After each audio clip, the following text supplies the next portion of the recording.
TV3 basa la seva imatge corporativa en diferents elements que podem veure durant l'emissió.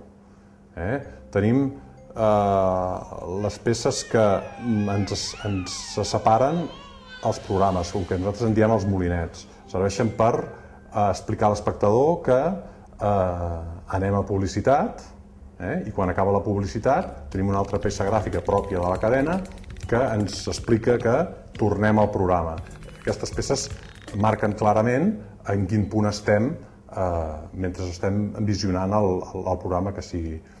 En les promocions sempre van empaquetades amb elements que habitualment són els mateixos perquè sapiguem que allò que estem promocionant sigui de la nostra cadena. Per tant, tenim uns fons de colors amb el nostre logo i una composició que bàsicament es va repetint en totes les promocions.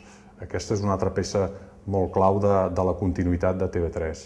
Una altra peça que pot composar la imatge corporativa d'una cadena, en aquest cas la de TV3, pot ser el que és el sense fils de seguretat que s'utilitzen en cas d'emergència, quan per la raó que sigui ens falla el sistema, doncs tenim una base gràfica molt senzilla on veiem els colors de la cadena i el logo per no perdre aquell espectador que ens està veient i que sàpiga a on és en aquell moment, perquè no li surti una pantalla en negre. És una altra de les peces. En principi, a veure, el que sí es fa és que cada canal, diguem-ne, té el seu llibre d'estil de com ha de ser cada promoció.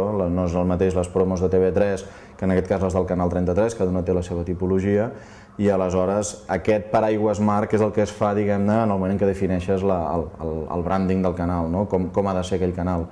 A partir d'aquí, després, el que fas és, en funció de les necessitats de peces que tens, pots tenir des del que en diem molinets de navegació vertical, que el que t'expliquen és la programació d'aquell dia, és el típic a continuació i després el que pots anar veient en aquell mateix programa, i després hi ha més les promocions per destacar dins de la graella per fer una crida que el divendres no et pots perdre aquell programa o aquella pel·lícula que és tan interessant.